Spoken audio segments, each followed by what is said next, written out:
Good to go. All right.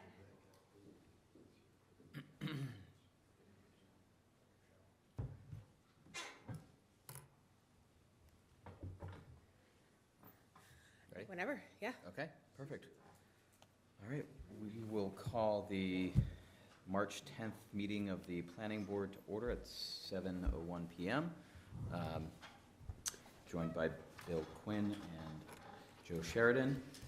And we will start with application 24-02 by Darius Gregory for a preliminary subdivision control law review.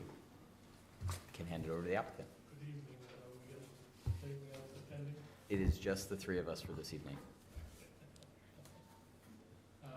Well, as you know, Chris Lucas, lawyer, Salem, and I represent Chesterfield Realty Trust.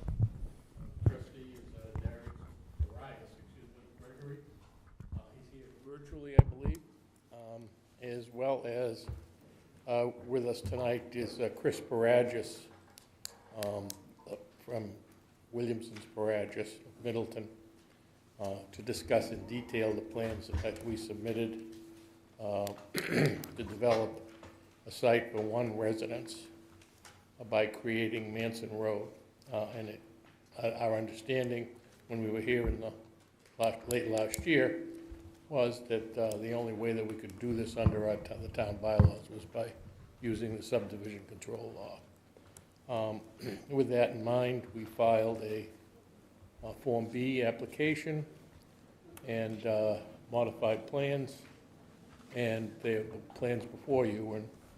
And hopefully what we'll be able to do tonight is come to an understanding so that we'd be ready to file a definitive plan, recognizing the waivers that we're going to need in concert with talking to you, your board. Mm-hmm. And with that, I'm going to turn it over to Chris Paragis. Hopefully he is, in fact. He's here, yep. To walk you through the plan. I think the biggest issue that we dealt with when we were talking about this in the fall was the methodology for public safety vehicles to get access, and discussing exactly what waivers we're going to need. So with that, Chris, you're on. Thank you.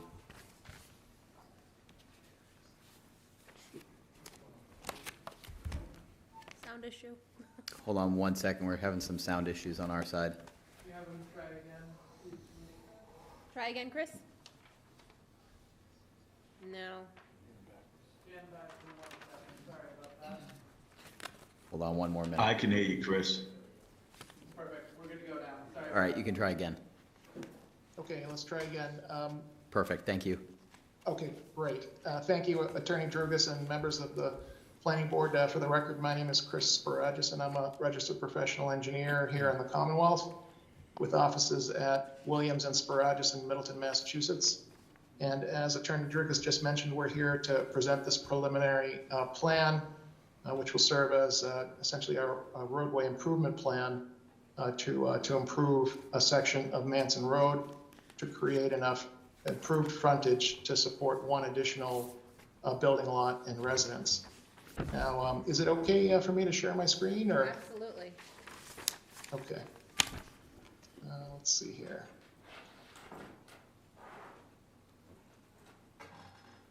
Just give me just a second here, and I'll just pull up this. I just threw a little bit of color on our plan, and let me know when that comes up on the screen. We can see it, thank you. Okay, great. So we've colored up the proposed conditions plan, but I'll take a few minutes just to explain the existing conditions.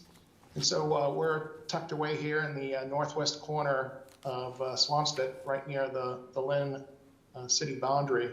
And on the plans that I'm going to be presenting tonight, the north arrow is up here, and north is up the plan, if you will.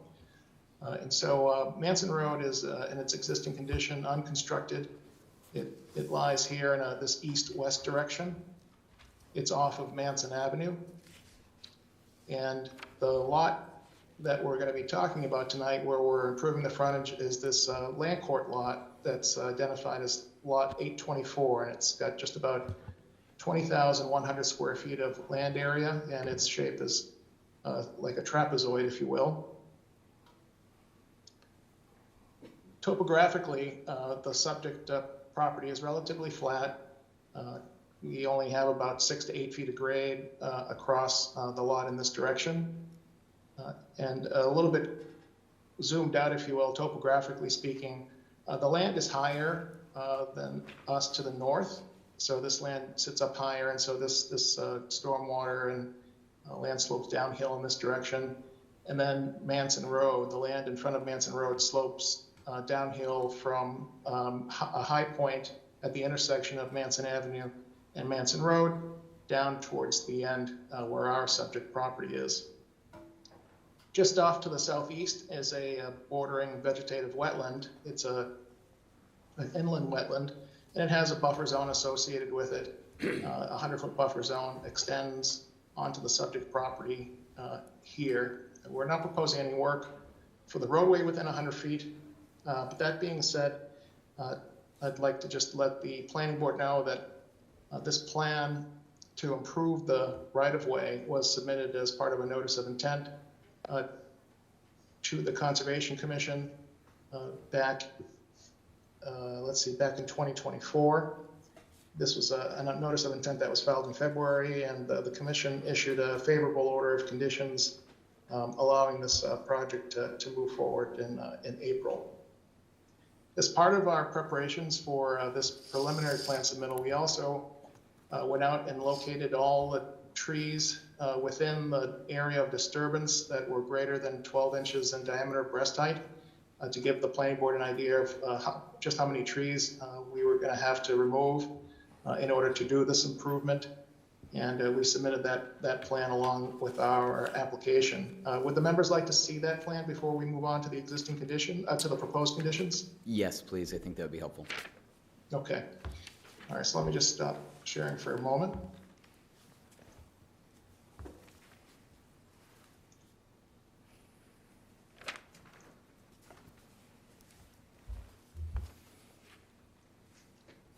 So I'll bring up the tree clearing exhibit. Let me know when you can see that.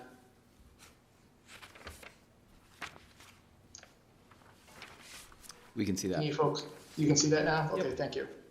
All right, so just to keep it simple, we have a list, if you will, of the trees, and they're mostly black and red oak, and we've circled the tree locations on this plan to give you an idea of where they're located, and clearly what we did, and what I should on the beginning of my presentation is tell you that this is not my project. I'm filling in for Rich Williams, who happens to be away with his family for a week. They're watching their 3 boys play baseball in Florida. So I am prepared to talk about all the things, but maybe not all of the details. So forgive me if I don't know everything about the project. But in order to accomplish the proposed grading scheme that we have here, these are the trees that will have to be removed, and we've identified all of them. And we started over here on the right-hand side of the plan at number 1, and you can see we're up at 50 trees that we'll have to remove that are greater than 12 inches diameter breast height. And these were surveyed back in October. Mm-hmm. And what did you said the total number was 50? That's correct. Okay. You can see where they sort of plot, along the right of way, obviously, and then along our stormwater management improvement areas, which include a swale-like feature here and a detention basin here, which I'll go into a little bit more detail as I describe the proposed conditions. Just one point of information. So it's my understanding as well, DARIUS Gregory, one of the applicants, but it's my understanding that those are 12 inches and less than 12 inches, correct? Or is it greater than 12 inches? So I believe that, let me pull up the inventory list. Hold on just a second here. I mean, I do see it say greater than 12. Yeah, hold on a second. Let me just see if the list itself. Can you bring up the tree inventory list?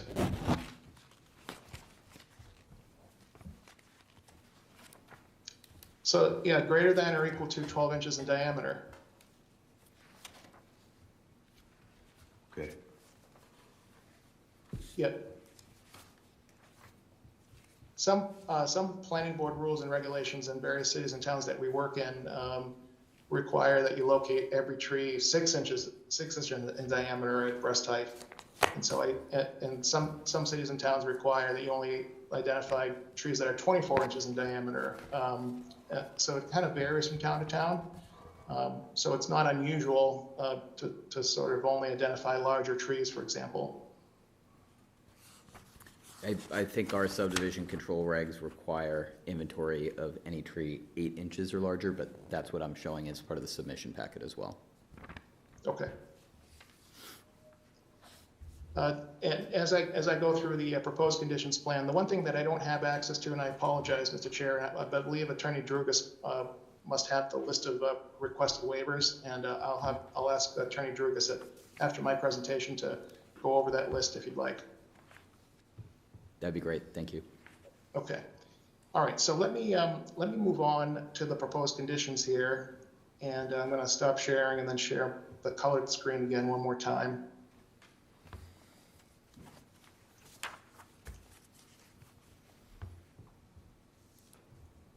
That screen should come up momentarily. We can see it. Okay, great. Thank you so much.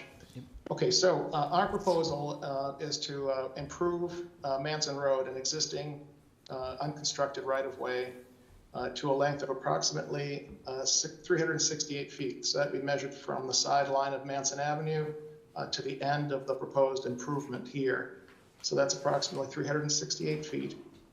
You're looking at the sort of the cream tan color is the proposed paved width of 20 feet. And at the end, this is a recent change to the plan. One of the last things that we worked on, we worked together with the local fire department to determine an appropriate turnaround for emergency vehicles. And so you can see this T-type turnaround at the end here, which will accommodate the fire department's vehicle. My understanding is that this configuration was reviewed and okayed by the fire department. From the edge of the pavement on the main road, this extends out into the lot approximately 43 feet, just to kind of give you an idea of how much this sticks out into the lot here. Okay. One of the biggest features of this proposal and one of the most important aspects of our filing with the Conservation Commission involves stormwater improvements. And so I mentioned to you sort of the lay of the land and the way the land slopes in the existing condition, and we have we're trying to keep it similar in nature in the proposed condition. But because we're adding impervious surfaces, the DP stormwater management standards require that we do certain things in order to comply with the stormwater management regulations.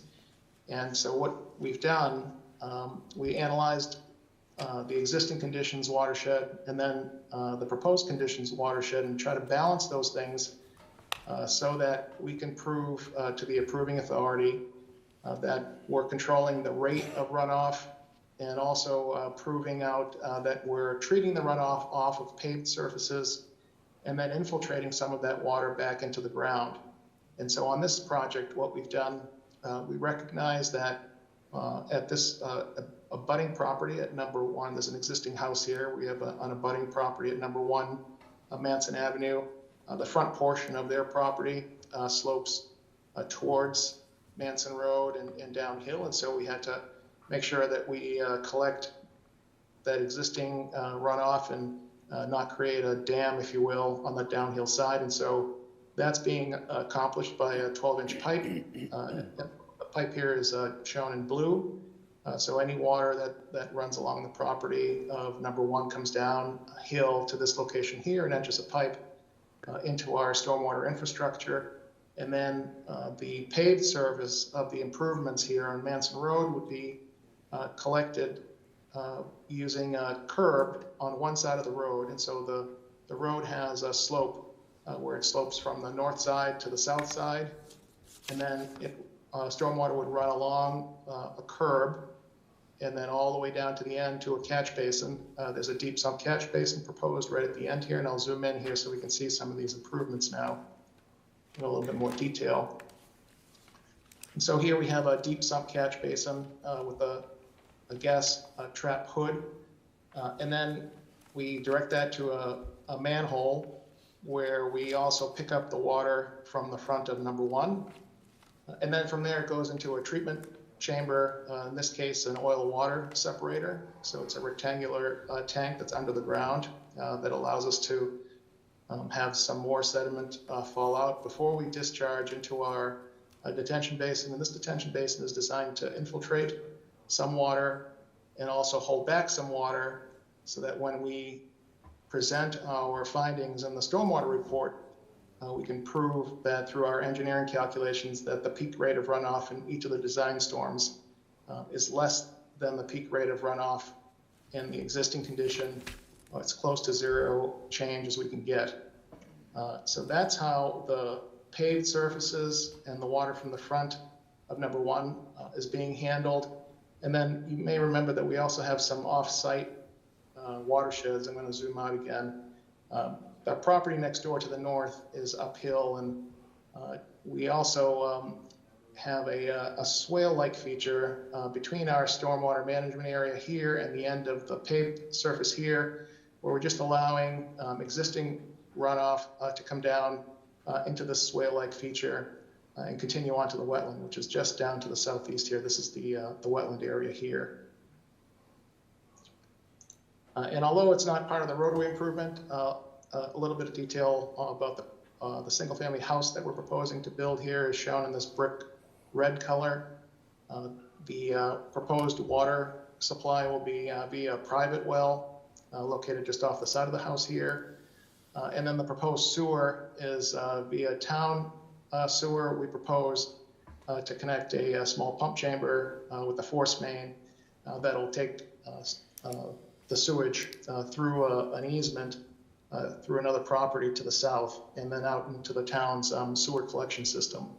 So that's how we're handling water and sewer.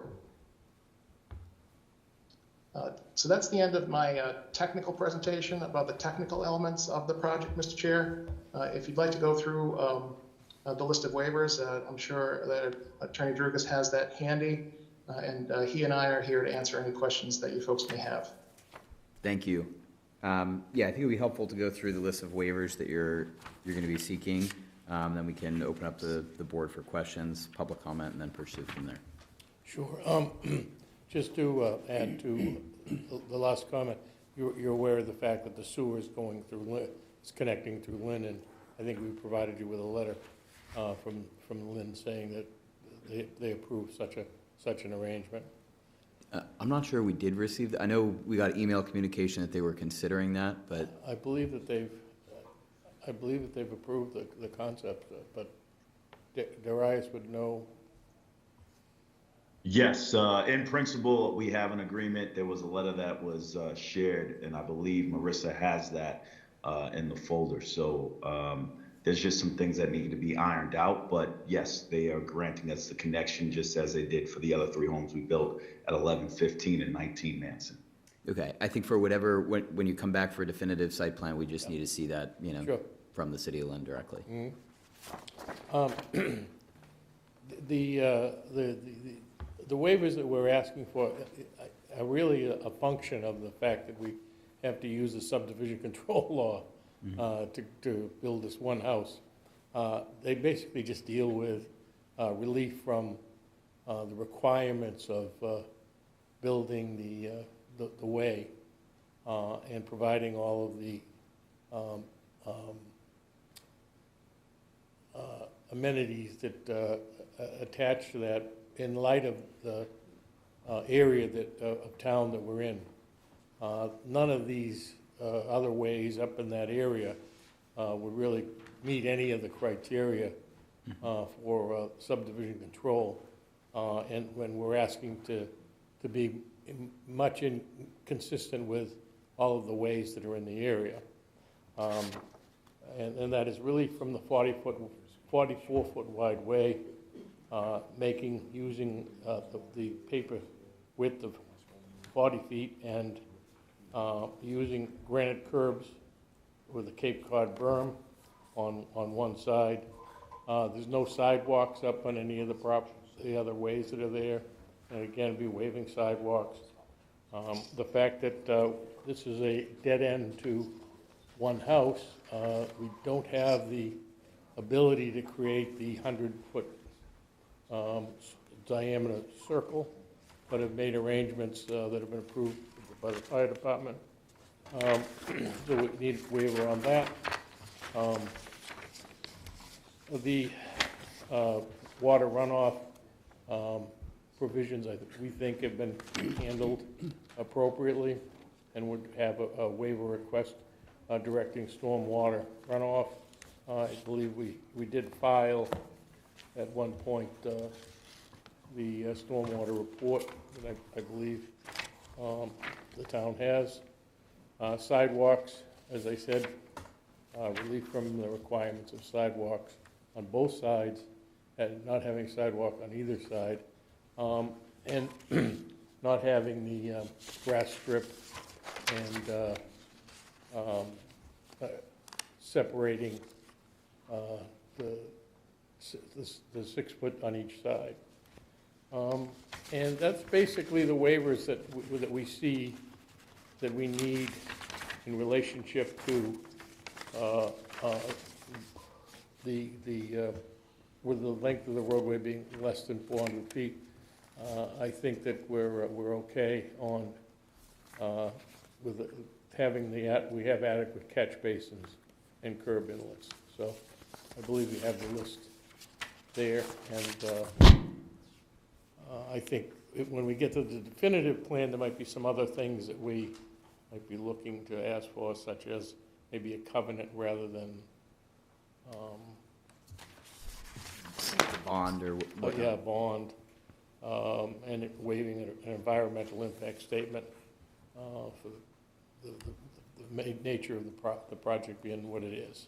With this being the last lot from a much bigger lot where they previously built the other 3 houses, all of which have wells. Yep, understood. Yep. Okay, thank you. I think we can open up to the board for questions, and then we'll go to public comment, come back to the board, and go from there. So open it up to, well, I just have a few questions. How is electricity? Are there poles going to be delivering electricity to the house when it eventually goes in, or how's electrical service being completed there? So that's a good, yeah, go ahead, Attorney Drugas, go ahead. No, go ahead. Yeah, that's okay, sure. So, so the plans that I reviewed in preparation tonight didn't show that particular utility. So I imagine it's going to be overhead. Mm-hmm. That's Okay. correct. I think that was Mr. Gregory who confirmed that the plan is to bring in overhead power to this one house lot. Yes, because the abutter, as you referenced in the original site plan on the left, they have electric, which is overhead. So if the run is longer where it requires an additional pole, we'll work that out directly with the utility provider if it can't make the run. Understood. Okay. And then the Manson Avenue, which this is coming off of at that 90-degree, that's 40 feet wide. I'm sure you measured that, so this is just continuation of width that you're going to be having. That's obviously one of the waivers you're seeking. Mm-hmm. Yeah. Yep. Okay. In terms of the tree count, I know the inventory had 93 trees greater than 8 inches, and 50 of them were proposed to be removed. Yes, according to the tree clearing exhibit, there are 50 trees identified that we're requesting that are proposed to be anticipated to be removed. Okay. Basically. And those are trees greater than 12 inches diameter breast height. And they're basically in the way. Yeah, and that's predominantly from the road construction, right? Right. Okay. That's correct. Okay. So the other 43 are not going to be removed? Or they're just not on the tally because they're less than 12?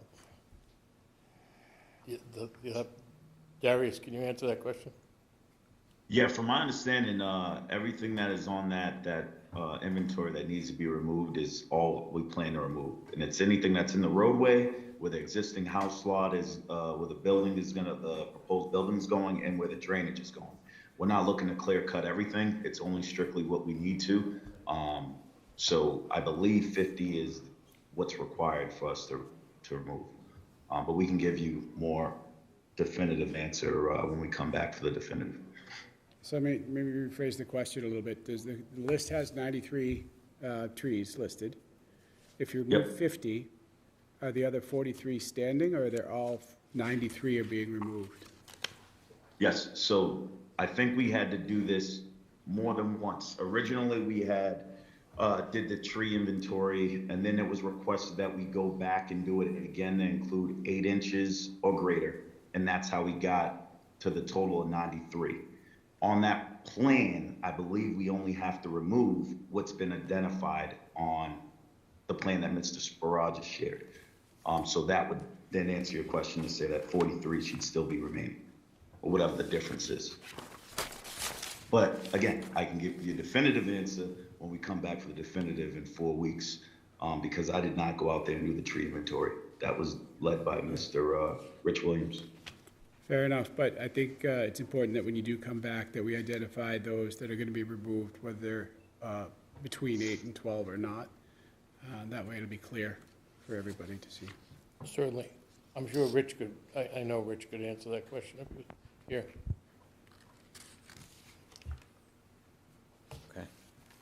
One thing I've still been wondering is, I just want to make sure that, you know, the applicant, they were following the right process to, you know, lay out the road. So just like, help me understand, right? Like, Manson Road is a paper street, right? And so the folks to the north own halfway into the street, right? And so I just want to make sure that whatever we're doing, like, all of the proper rights have been, you know, obtained to do it. You know what I'm saying? I'm not, So when I look at the plans, like when I go onto the GIS website and that sort of thing, like I assume that like the deed to lot, I assume it's 823 maybe, whatever the one is to the left of 824, that the property line only goes up to the edge of Manson Road. So since it's a paper street, the party to the north owns to the middle of the road, and 823 owns to the middle of the road. And if we're cutting down a bunch of trees and we're putting in a proposed basin, I just want to make sure that that's something that doesn't require the consent of the party to the north. I don't believe it does. I believe that if you have rights in a way, Yeah. and then you want to construct the way, you have every right to do that, because whether they have rights in that way or not, you would still have the right to pass and repass and have the ability to make improvements so that you can do that. Yeah. Marissa, if I recall, I think we checked with town council on that. We did. I'm trying to look for the email right now. It's my recollection that Attorney Stein from KP Law did tell me that anybody that has rights to the paper street also has the right to improve it. Right. Right. Okay. That was my recollection, but Yeah. can you just maybe find that email? And Yeah. I'm not putting you on the spot, but we can come back to that when you have a chance to. Yes. But yeah, that was my recollection from when we checked. I a few thought that we months checked ago. with KP Law, but I wasn't sure where it ended up. And I wasn't so focused on the basin when we asked them, and I just want to make sure that, you know, if we're going to approve something that, you know, we're not approving something that we need hear someone ya. else's consent to do. Yeah.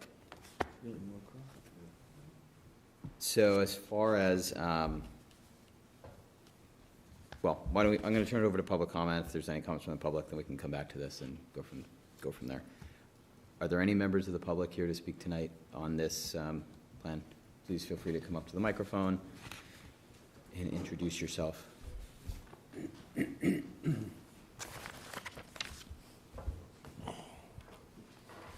Thank you. I'm Jennifer Honig, Chair of the Swampscott Tree Committee. I'm also a lawyer, but I'm not here in that capacity.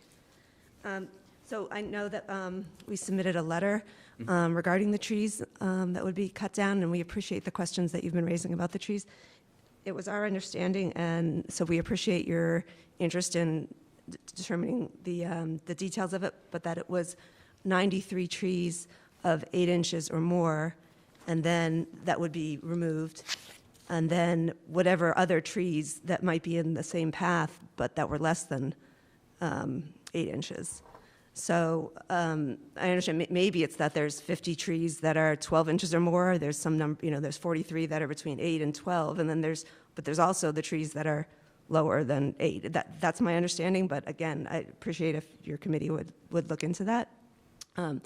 As a committee, we're very concerned because our entire planting project for the last year was about the same number of trees as intends to be removed. Also because these are very mature trees. They're oaks, which are a really important species for all sorts of animals. Also, I don't know if you're familiar with the tree canopy study, but between 2010 and 2016, Swampscott lost over 110 acres of trees. So I understand there's limited leeway in this project, but any efforts you could make to mitigate the number of trees that are coming down, we'd greatly appreciate, to the extent that there's waivers that are being sought that might reduce the amount of trees, or other options that you have as a board to limit the number taken down. We'd appreciate it. I realize the project is somewhat far along. If I don't know whether it's even possible, but if there was another route to get to the property, that would be terrific too. Thank you. Thanks. And thanks for your committee's letter. Mr. Chair, may I speak? Why don't we get through public comment? If there's any other members, then I'm happy to turn it back over to your team. Thank you, sir. Yep. Are there any other members of the public here? No. Anybody online, Marissa? I don't think so. Let's see. Anyone who's online that wants to say something, they can use the raise their hand function. Okay. Oh. So now we can hand it back over to you and your client, Chris. Okay. Yeah, so I appreciate the comments from the previous speaker.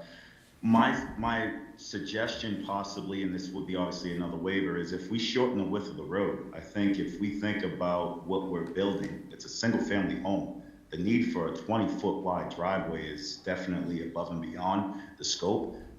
Essentially, it's just a long driveway. So if we was to shorten that to 12 feet and still have adequate room to turn around for the fire department, I'm sure you would save all those trees that are on each side of the road. So just something as thinking outside the box as possible solutions to mitigate the impact.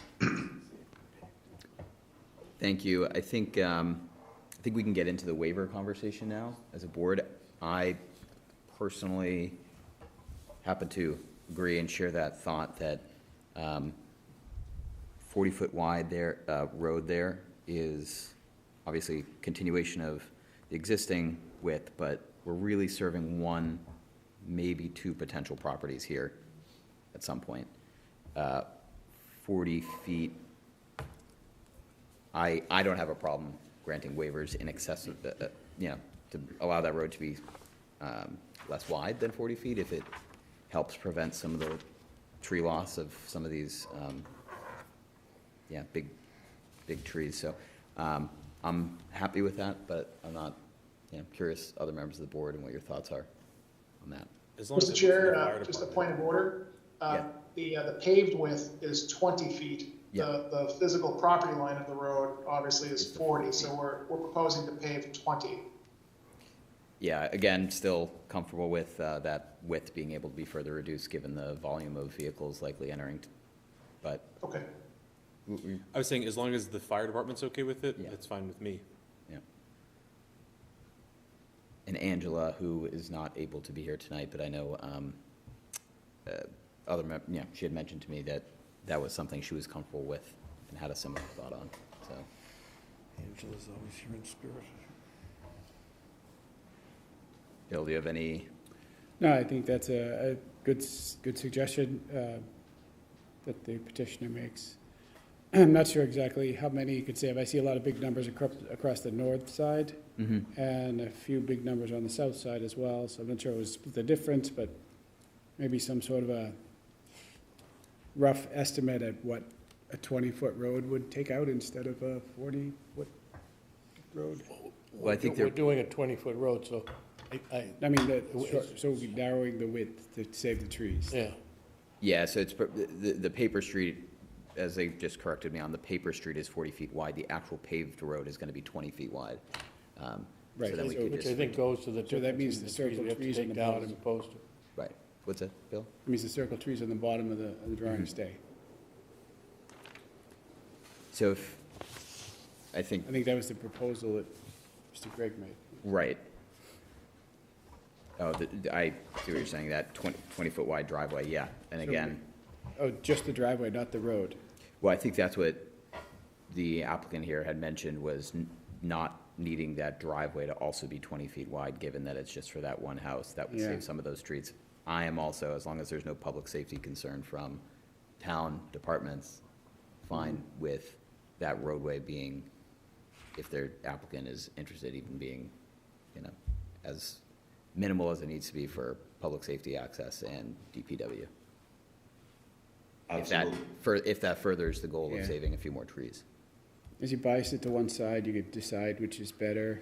And if that's something that the applicant is Right, yeah. open to. We can look, we can look into that, maybe doing 15 or 16 feet, something like that. Yeah. Sorry, I misunderstood. I don't think, that was- I think 12 feet would probably be too little. I don't think they would approve 12. Yeah, that sounds, yeah, but,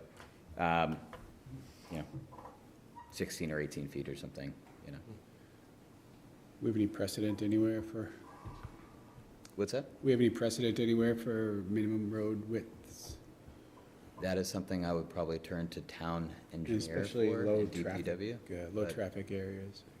Yeah, Say that one more time, Bill? I just Do found we have the any email. precedent for narrowing roadways in low traffic areas?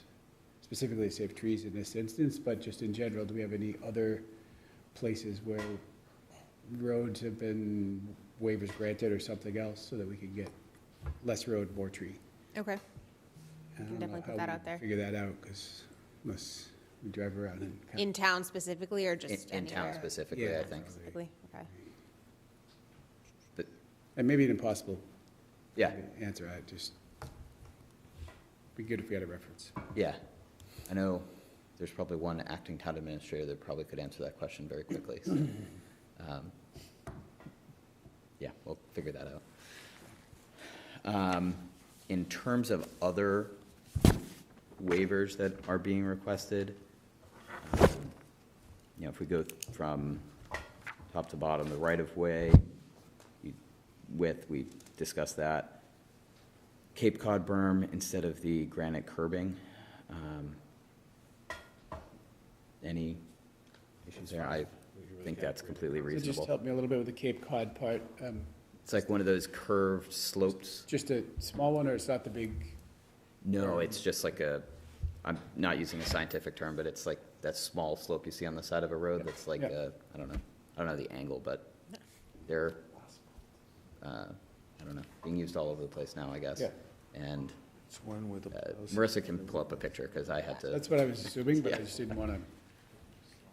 Yeah, there's a picture of it on sheet 3 of the plan set. And it's Yeah, just right a, there. This guy. it's just a Okay. low profile curve. the second one, the second result there is the one that I Yeah, did 20 minutes before coming to the meeting tonight. okay, thank you. And then, It's supposedly really good for wildlife. Hmm? It's supposedly really good for wildlife, something I learned. So, waiver from having sidewalks. I am comfortable with that, given there's no sidewalks on Manson Avenue, so having sidewalks on this road would probably look a little out of place. I agree. Yeah. Where the T-shaped turnaround instead of the 100-foot diameter cul-de-sac also makes sense. We don't want to my opinion, makes sense. We don't want to be removing more trees again than we need to. Okay, they were in that letter, okay. Yeah, so there's a lot of trees in that area, right? Yeah, and I mean, if we did 100-foot cul-de-sac there, I don't know, you probably get into the wetlands buffer zone and. Right, it doesn't, that's the whole point. I don't know. It's already done. I don't know if it makes sense for one or two houses to have a big cul-de-sac like that, on top of the other reasons. Except for those two.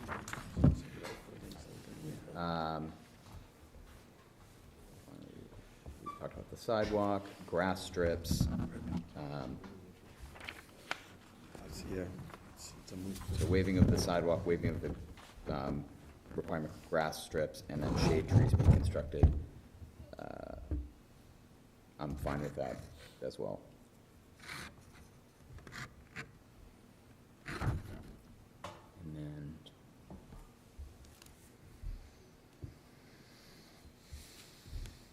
the surface water on both sides of the roadway. Yep, so having the surface water before the end of that 400-foot stretch. And again, I think the stormwater report showed a pretty significant improvement from existing conditions.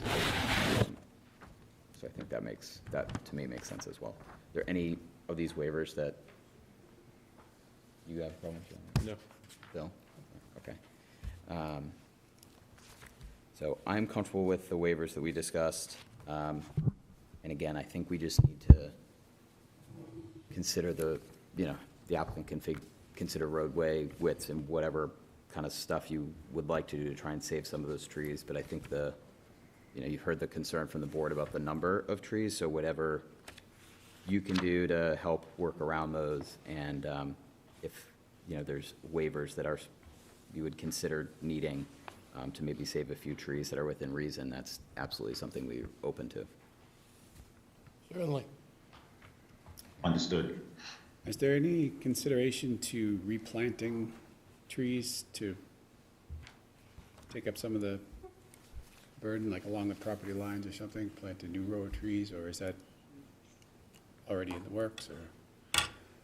Yeah, I think anytime you say consideration of, we try to think about how can we, put forth a project that has low impact, but also doesn't, kill our bottom line. So there was going to be a landscape plan of that. It was going to be minimal. And then we kind of wanted to leave it up to the homeowner as well to give them an allowance to plant what they wanted to on their property, on their 20,000 square foot lot. But if you're asking for us to do something in the right of way, I can take that offline and maybe bring that to the definitive. Again, we're not trying to be difficult, but I just don't, we're not going to plant 93. I mean, that's just not realistic. So, but again, we're amenable to be flexible and accommodate within reason. Of course, there's just something to think about. It's not a requirement, obviously. Understood. If you are open to planting some trees on the right of way, again, not 93, whatever makes sense. Any single one, I guess, helps move down from the 50 that would be removed. So every single one helps and counts. We'll take a real look at that. Appreciate that. So any other questions or comments from the board on this application? No? Okay. So this is not a vote, right?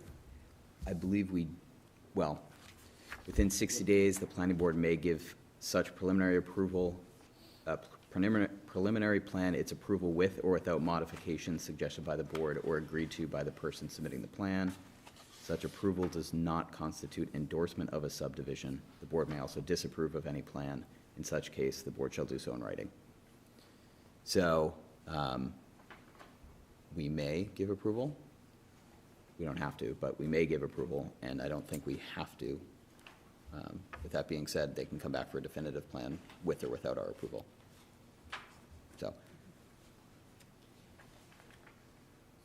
and we have 60 days, so we could table it to another meeting. I don't see the need to do that personally, as long as if there are any changes from the preliminary plan that we're seeing, I would suggest working through Marissa to, before the definitive plan is filed, to make sure that the Office of Community Development and the Planning Office is comfortable with all of those changes, and we don't, make a road that public safety says is too narrow or something, I don't know. But before a definitive plan is filed, just making sure that planning is comfortable with it being filed as a definitive plan, rather than having to drag you guys back here because the roadway is 2 feet more narrow and that's the only change.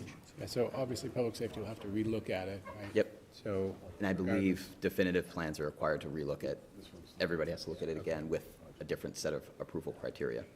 And the neighbors get notice of that too? Right. That's public hearing? So I would simply say that we've heard you, and we will investigate that, the basic 2 items. How narrow can we make the road, and how many trees can we save? And maybe even replace some. Appreciate that. Marissa, sorry, Ted. Nope, go ahead. Marissa, did that email say? Yes. The one from KP? Yeah. Yes, so, this is from Attorney Klein of KP Law. I'll read directly from the email. In my opinion, assuming the owner of the parcel has easement rights to pass and repass on Manson Road, which rights are, parentheses, which rights are outside the scope of this opinion, the owner would have the right to improve Manson Road. She cites a case law, Post versus McHugh, where the court held that an owner had established a right to use certain roads, then had the further right to make reasonable repairs and improvement to those ways. See also Gillette versus Livernois, a lot of French. When an easement or other property right is created, every right necessary for its enjoyment is included by implication. So. Okay. That was her. The second sentence, I think, was when a property is used as a right-of-way or eased as such or something. There's the word easement used somewhere in there. Where the owner of the parcel has easement rights to pass and repass? Yes, okay. So assuming, obviously, you have those rights. Yeah. Correct, yeah. So if they have, Bigger problems. Yeah. if those rights are established, then they have the further right to make reasonable repairs and improvements to those ways. Got it. Is that Thanks, yeah, I think answer that your questions question? you. Okay. So, as I mentioned, we may approve such plan or disapprove. I don't see any reason to disapprove, but whether we want to approve such plan, I would have to. Do we approve it with the caveat that they're gonna make some changes? I would say we could make a motion to approve this with modifications, granting the waivers sought, and with modifications On the width of the way and trees. modifications to look at roadway width and proposed driveway width, which will come back in a definitive plan in order to minimize the loss of trees. Okay, I'll make a motion to approve the preliminary plan for 24 SUB-02 by Darius Gregory, and to grant the waivers sought, and just on the condition that they will, come back in the definitive plan, they'll look into a reduction of the width of the right-of-way to accommodate, more trees than currently shown. Second. All right, all those in favor? Thank you. Again, I would just encourage you for the definitive to make sure you have the letter from Lynn Water and Sewer granting that, and then just file with it early before it's actually submitted so we can make sure everybody's comfortable with the final definitive plan. And that's a notified public hearing. Yeah. Chris, I think the statutory deadline would be a week from today. Week from today? Yeah. That'd be tight. 24th. So you would need the revised definitive plan by the 24th, along with the letter from Lynn Water and Sewer. Correct, yep. And that's a Mass General Law statutory deadline, so. Okay. All right, we're on it. Thank you. Thank you very much, members. Thank you. All right. Up next, we have application 24/01 by CenterCorp Retail Properties for a preliminary subdivision review as part of Subdivision Control Law for 450 Paradise Road and 555 Essex Street. Turn it over to you. I feel like I've seen you at every meeting for the last few months, all of you. I wouldn't have it any other way. Thank you all. Chairman, members of the Planning Board, in your capacity for the approval of the application for the preliminary plan. You may recall, actually it was a month ago today, February the 10th, we were before the board, both for the A&R, which was approved, and it gave us the opportunity to explore the Form B application for the preliminary subdivision plan. We're here tonight to ask for the approval of the planning board in a much simpler context than the one you heard earlier. There's a sole purpose for this project, this process, was to create the subdivision for purposes of financing the project. There's not going to be anything done that's any different than what's already there. We're not asking for any type of relief to change anything as much as we're just trying to create the subdivision to permit the financing from different sources for this project because of the extent of the project itself. With me this evening is Mr. Richard Newberg from CenterCorp Retail Properties, as well as Garrett Horsfeld, the engineer that you have heard from earlier from Kelly Engineering. I believe he presented a letter to the board. I have that. What was the date of the letter, Mr. Horsfeld? September the 11th. February the 5th, which detailed a preliminary subdivision plan application, which I know that you had the night of the 10th of February. So we're really here to discuss that. This is more of an academic exercise than anything that's going to require an awful lot of thought, but it's important that we accomplish this so we can then move on to the next stage, where we can almost see the beginning of the finish line, having appeared before you, having appeared before the Zoning Board of Appeals. Before you and in your capacity for the plan approval process that we underwent. We've been before the Conservation Commission for their approval, and ultimately, after the preliminary is approved, we'll be coming back for the definitive. And at that point, I'm looking forward to being able to say to you, at some point in the next couple of years, you're going to see a redesigned, vibrant Swampscott Mall. So Mr. Horsfeld is here to answer any questions. If you'd like, he can give you a presentation, which will be pretty much a recap of the February the 5th letter, or any way that you think appropriate in order to vet any questions that need to be discussed prior to your vote. Thank you. I think if you ran through the brief presentation, that would be helpful.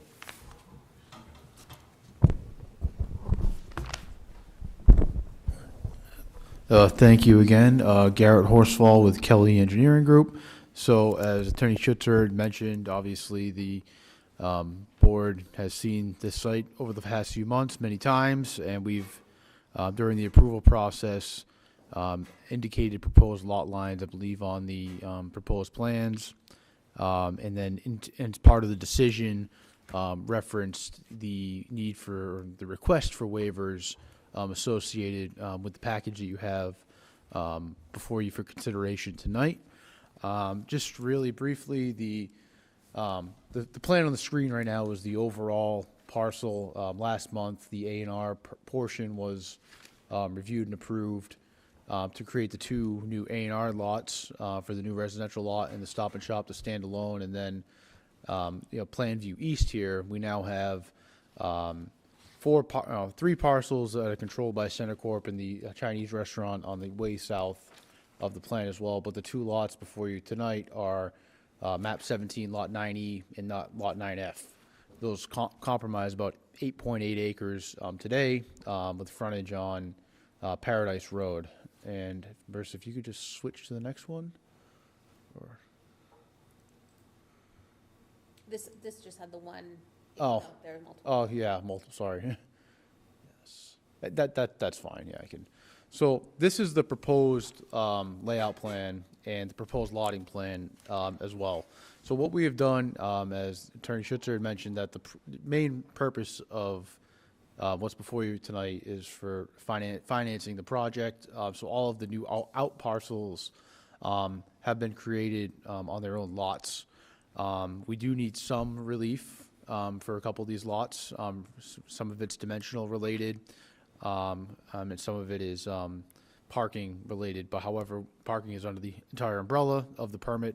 It's more dimensional for some of them, a lot area, and I believe the only setback is the existing building that has the UPS store, the cleaners, and the Chipotle, where we're putting a front right away within the so the front setback over there would need relief as well. And then the two lots in the middle with the two out parcels, as well as the lot up in the front, are a little bit below 40,000 square feet minimum lot area. So those are the three in terms of dimensional area of relief that would be requested, which was discussed as part of the previous permit relief for dimensional relief as part of the B4 permit process. So we have included an additional list of waivers relative to the plans before you tonight. A lot of that is academic, honestly, just because the road is existing today and we're not changing profiles, we're not changing grades, and the stormwater has been approved by this board and the town as part of the previous project. I can run through that list if you would like, or we're glad to answer any other questions as well. Okay, thank you.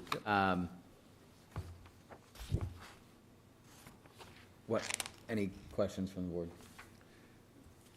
In many ways, this is very duplicitous in the sense that the application for plan review process anticipated exactly where we are today. It just bifurcated into two different processes, and all of what you're seeing today was part of that original application. And intuitively, we included in that request for the plan review the waivers. They're there, and the board indicated in its decision on the plan review any waivers as required, because we were contemplating that it would require, as we went on, the actual preliminary subdivision, the definitive subdivision for the financing that we're ultimately going to be seeking. So it's really a different process with the same information. Right, academic, as you put it. Well, I in many ways, I didn't, it sounded as if I was trivializing the process, which I didn't mean to, but really what it is it's an exercise. Right.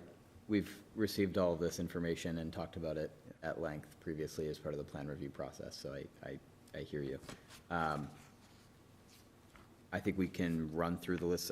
Bill, I didn't mean to, do you have any questions? No. Okay. I think we can run through the list of waivers here, and then when we get to the end here, obviously acknowledge the fact that, as I mentioned, and as the applicant put it, we've reviewed much of this data, including stormwater, sidewalks, materials, ad nauseum, during the plan review process that was conducted in January and February, I believe. So we've received much of this information in the past. So if we run through waiver requests, requesting to not show information within 100 feet and 150 feet of the proposed subdivision and roads, and to not stake out the roadways. It's already built. Comfortable with that? Yep. Okay. Existing profiles on the exterior lines of the proposed profile of the center line of all proposed streets at scale. Acceptable to planning board. It's existing. Again, all grades are approved as part of the previous site plan or site review. process. Again, comfortable with that.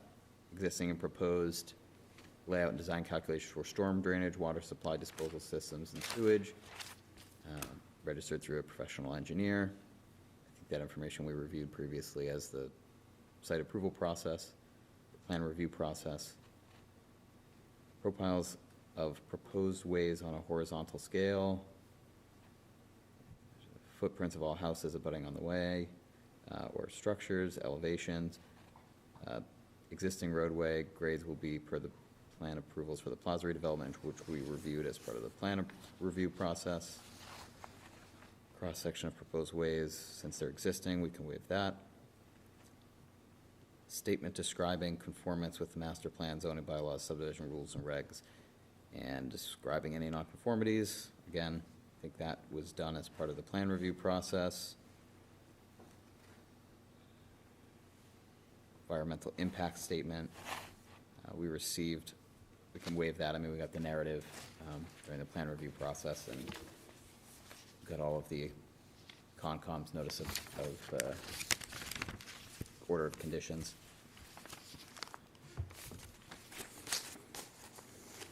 Waiving the requirement to be at a 90-degree angle for the roadway since it's existing. I think we can waive that. If there's any, okay. Roadway width of no less than 44 feet and granite curbing and grass strips. I think we can waive all that as it's existing. And I know we reviewed sidewalk width as part of the plan review process for the redevelopment of the parcel. Dead-end street being the cul-de-sac. We can waive that. Proposed right-of-way is longer than 500 feet. However, it connects to an abutting lot where the existing drive continues. Again, existing roadway. No problem waiving that. We can request parks or recreation areas, but I think we reviewed as part of the plan review process all of the additional passive open space areas and new parklet kind of in the middle there.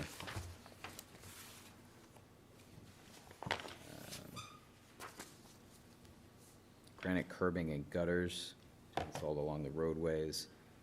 Existing mall road is already in existence. We can waive that. No changes to the pavement are being proposed, so I don't think we have to go into suitability of gravel since there's no changes there.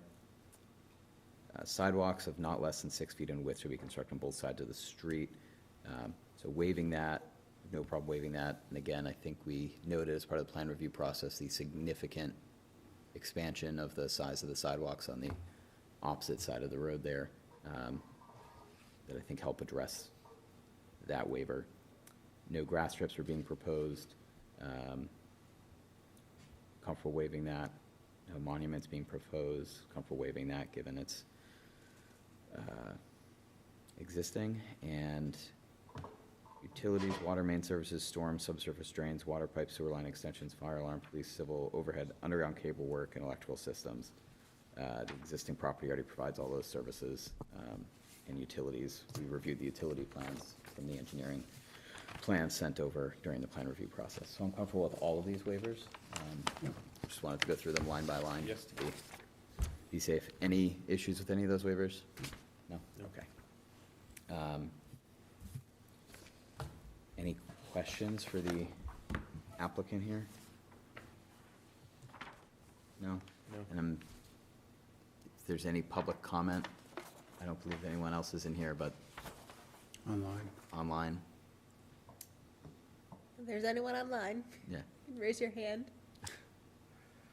okay. Hearing none. Okay, we can close public comment. So again, like the previous subdivision approval, we can approve with modification, or deny, or take no action, which is kind of de facto. It can continue on as a definitive, but given the waivers that we all ran through, I'm comfortable with, in my opinion, approving this. I don't see any modifications needed. Yeah. Given the extensive review we did for the plan review process for the parcel. I agree. We'll entertain any motions. Motion to approve 25 SUB-01 by CenterCorp Retail Properties, Inc., requesting approval of a preliminary plan for subdivision and granting of the waivers requested. A second. All right, all those in favor? Aye. Thank you. Thank you. Thanks. I'm going to miss you if I don't see you again, but I'm sure Well. we will. I'm sure we'll see you soon. As far as the definitive, I was gonna say, we'll see you for the definitive soon. right, Yeah, the same, we'll be back for that, but it's Sort of the same thing. Yeah, resubmitting a lot of the same sheets. yeah. Right. I think the only part of the definitive that would be different, I mean, there's obviously a few different, like, administrative narrative type stuff that you might need, but, I think there's a notice requirement, Notice requirement, and then, I couldn't, physical notice requirements. I think are required to put up a sign at the property as, that's outlined in the bylaws, like what it has to say. You know where we put this on? You could put it right. It's like, it's in the subdivision rules and regs, Ken, you'll find it, it's a no, I'm notice, sure, I'm It's just like a curious where we're going to stick your, 5x4 sign, and We'll- it has a we'll- language that needs to be used, but, yeah, There's a sign. Well, there's Cool. no- all right, Thank you. thank you all. Thanks. thank you. Okay, One question, Mr. Dooley, has nothing to do with what we just. Sure. The ADU zoning ordinance, yeah, has that been codified so we could, online so I can see what it looks like at some point? we're gonna go through a red line of it in a few minutes. The final version we'll have before the next meeting, Okay, thank you. so, but it won't look terribly different than what is there right now.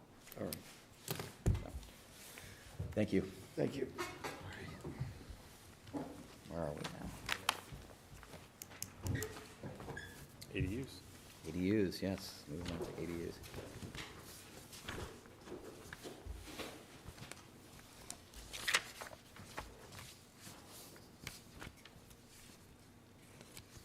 Just looking for my agenda.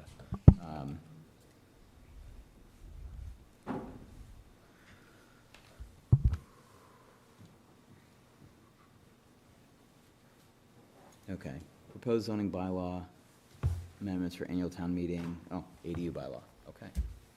I think Marissa has a red line going. That.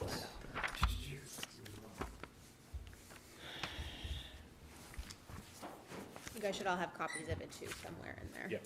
Perfect. And I will pull up, There's We that. starting with ADUs? Start with ADUs. yeah, Um, I mean, it's just us. I'm not gonna bother screen sharing unless you guys want me to. That's fine. no, that's fine. It's just this one red line? Yeah. Yeah, really, Yeah, you gotta share that. yeah, and then a couple of strike-throughs, the strike-throughs in black, and then the one Yep. red line. The other one that I was So, close to making was 51131.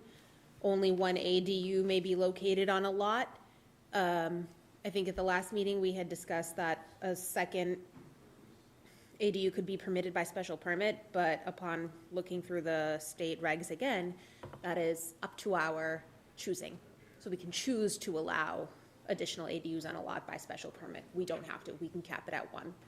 And I think, given our Yeah. physical makeup, that probably is for the best. Yeah.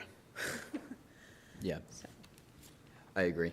I don't have a problem with, if there was a certain lot, a certain place that maybe it made sense and kind of sort of, but it's like looking for a unicorn.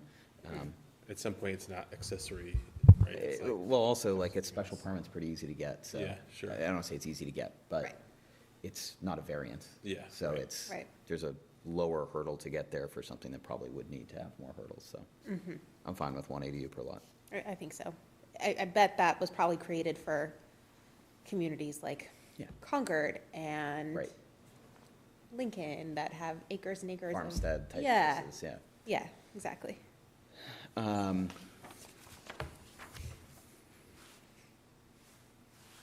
So accessory, 1 ADU per lot, but that's not limiting it to 1 accessory structure per lot. So you could have a detached garage and then a separate ADU. Correct. Technically.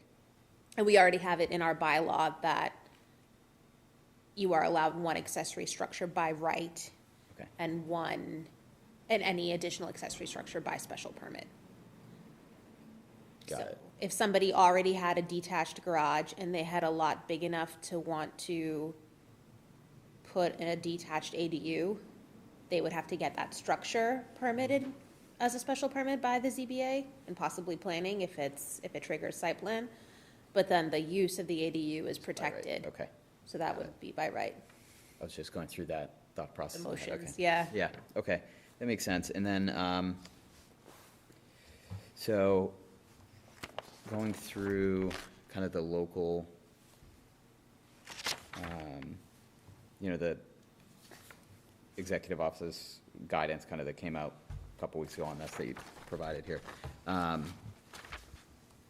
We discussed this earlier, and I wish Jer was here to give his thoughts, but I know he will in the future. The historic district stuff, accessory dwelling units in the historic district are already subject to their restrictions in terms of like appearance and such. Correct. Okay. Any structure, period, would be subject to the purview, to the design standards of the historic district. Okay. So Does that need to say it here, though? that's not in our zoning bylaws, that's in our general bylaws. Okay.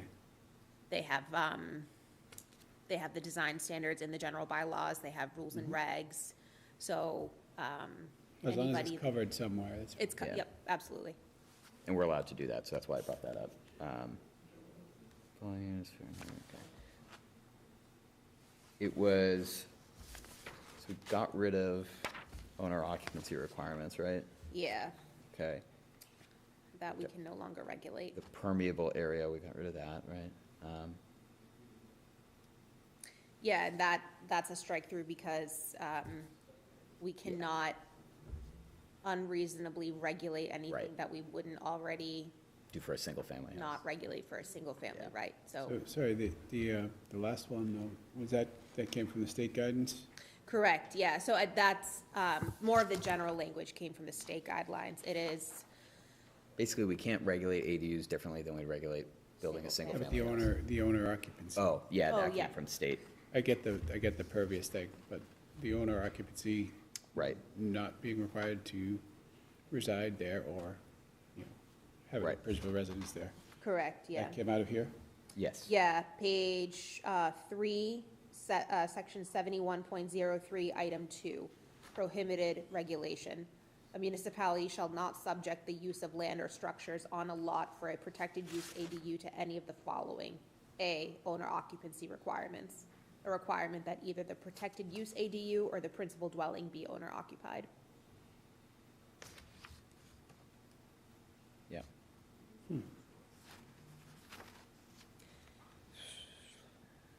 And so that's where we probably want to think about establishing short-term rental regulations. So does it because, also prohibit the parking as well?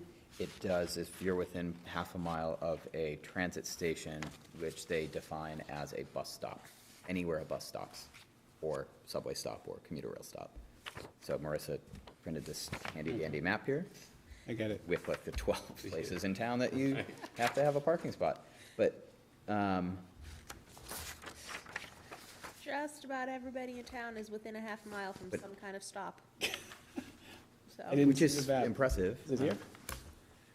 somewhere in there, yeah. Yeah. Wow. Everywhere except Manson Road. Yeah, Right. yeah, Upper Foster Road, there, and then attached to it too is the list actually of the streets, Yeah, there are like 5 streets. yeah. And then on the other side, on the coastal side of town. There's like 2 or 3 one- properties. Like one property, I think it's Little's Point Road, Yeah. but that's it. Everybody else is, within a half mile, All right. so. Well, there's nothing we can do about that. That's gonna cause a lot of talk at town meeting. Yep. I know, because it caused a lot of talk 2 years ago when we added in there. But, so it goes. The short-term rental restriction, I mean, obviously, we can have the design restriction for historic districts. We kind of already have that, so we don't need to touch that. Was there anything in our existing ADU bylaw that, like, required entryways to be on the side of the, Yes, 51132. Yeah, okay. One entrance shall appear to be the principal entrance, and the other entrances shall appear to be secondary. Right. That's, you don't think that's, I know the language used here is like unreasonably restrictive. I don't think that is, but I just wanted to, okay. Yeah. If the AG office flags it, so be it, but they would be, I think they would be the ones to determine whether or not it's unreasonable. I don't think it is. Yeah, okay. So really, the only other control lever that we have is short-term rental. Yep. I saw part of the meeting that you guys had last month. I guess, what was the differentiation on the board of the discussion like for prohibiting short-term rental for this? I know there were differences. General consensus was that there should be something, but I think, you know, and I don't want to put words in Angela's mouth. I think Angela was for a much longer period of restriction. I don't remember where Jur ended up. I thought I remember the recording, him saying something like two weeks or something like that. And that's where I was too, with like 2 weeks. Because I, you know, so I'll just speak for myself. I didn't want it to be a thing where like someone can't go away in the summer and like maybe rent out their house for a couple of weeks. But we certainly don't want it to be something where there's a hotel operating in a residential neighborhood. Right, the Airbnb of the granny shed. Right. So it sounded like it was more just the length of time issue and us coming to a, you know, agreement there. I don't know what you thought, Bill. So didn't we have that in our hotels and bed breakfast bylaw? It was something like less than 30 days or something. I was gonna say, I don't know if it's in our, I believe the state defines short-term rental as less than 30 consecutive days. Yeah, I'm I believe. 90% sure we had it in the hotel bylaw, hotel, motel, and inn bylaw. That, in that section of the bylaw, that short-term rental is defined? I thought so. We'll call it transient,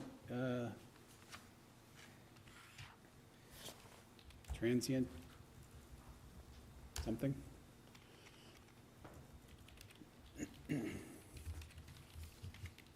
Yeah. Lodging, yeah, transient, okay. Yeah. For short-term, transient, or overnight occupancy, defined as allowed staying in a lodging establishment no less than 1 night and no greater than 30 nights. That seems like it just restricted it to lodging establishments, which I think was also defined somewhere in here. Yeah, lodging establishments shall not have independent in-room cooking facilities. And there's and prohibits them from being used for more than 30-day rentals and as apartments. So I think it kind of narrowly fit into that bylaw, that portion of the bylaws.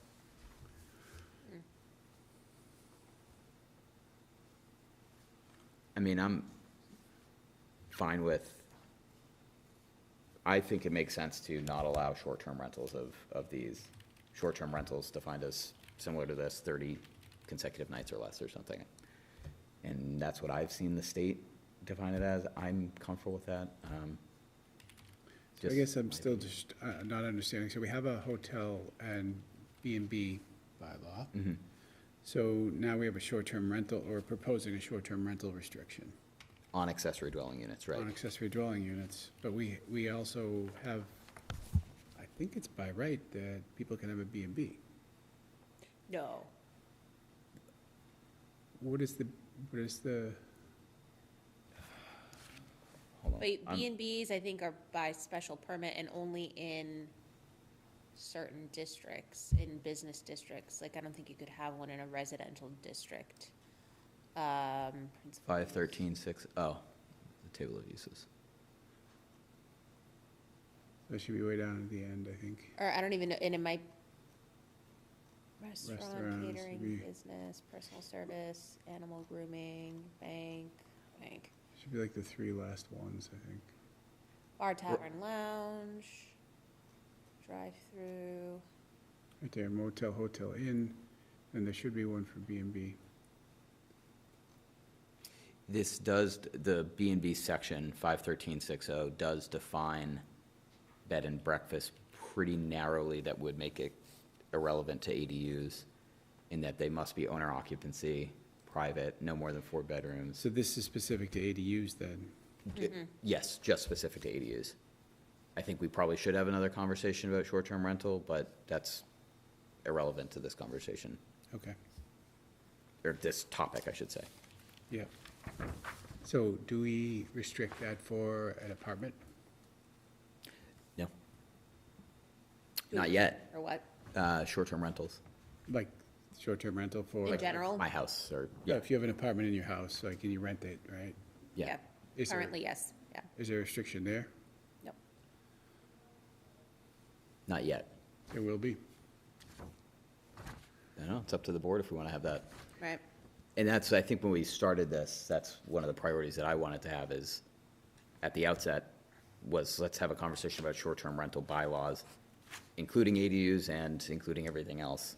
But I think in the last few months, it was not deemed feasible to create something like that, especially with the building commissioner turning over and all sorts of stuff. So that conversation, I think, is better for another I don't think time. it happens often. I just Yeah. think it's the same thing as the driveway, right? The pervious thing. If we don't restrict it for somebody else, then we can't restrict it for this. Right. In Mass General Law, in the regulations, there is a section that does say we can regulate short-term rentals. Municipalities may establish restrictions and prohibitions on the short-term rental of protected use ADUs pursuant to MGL Chapter 64G. Okay. So, Yeah, so that's why I think we started with the conversation. Yeah. If that's the one lever of local control, do we want to pull it? I'm in favor of it, for ADUs at least. But that's up to the whole board. I'm in favor of it for ADUs. I think that's generally like the context that we've been discussing it in. We haven't been talking about it really in another Right. context so much. And I feel like most of what we do is, Yeah, it's lots of iterative. stepping stones, and I think that's something that people can get behind. I don't think people want people just dropping these on their front yards and then renting them out. And that's not the intent of the law Right. anyways. It's to, increase it's to, reduce the housing shortage, so. Right, increase housing stock Yeah, right. to a degree. expand housing choice, really. Yes, Yeah. yeah. Yeah. So I think that's all consistent with those goals. And I can imagine them thinking like, oh, we don't want some landowner on the Cape to put an ADU and then rent it out like a, weekly Right. rental, like Yeah. they're renting out their main house in the summer. Right. Right. Yeah. Which makes sense. I don't think we would have that problem. With that being said, I think this is, to your point, it helps keep what this is being used for with the intent of the law, uses Right. the control we were given, and given our unique nature of a built-out community, I think it ensures if they are going to be built, which is a good thing, they're being used for what the law was intended to be used for. Right. Yeah. I agree 100%. I'm just concerned about the enforcement of that because, That would be, I think. I share your concern. yeah. I think regulating them is as simple as just including another line item in the bylaw saying, short-term rentals shall not be permitted in accessory dwelling units. But then, right, how do we enforce it? So, yeah, is there when somebody would go for a building permit to build an ADU, I mean, it's not going to prevent them, but I assume there's a way we can just ensure that it's reminded to them that short-term rentals are prohibited. Correct. Yep. And I think, well, we also now, there's also required or mandated data collection to assist EOHLC in the administration of ADUs. And so municipalities shall keep a record of each ADU permit applied for, approved, denied, and issued a certificate of occupancy.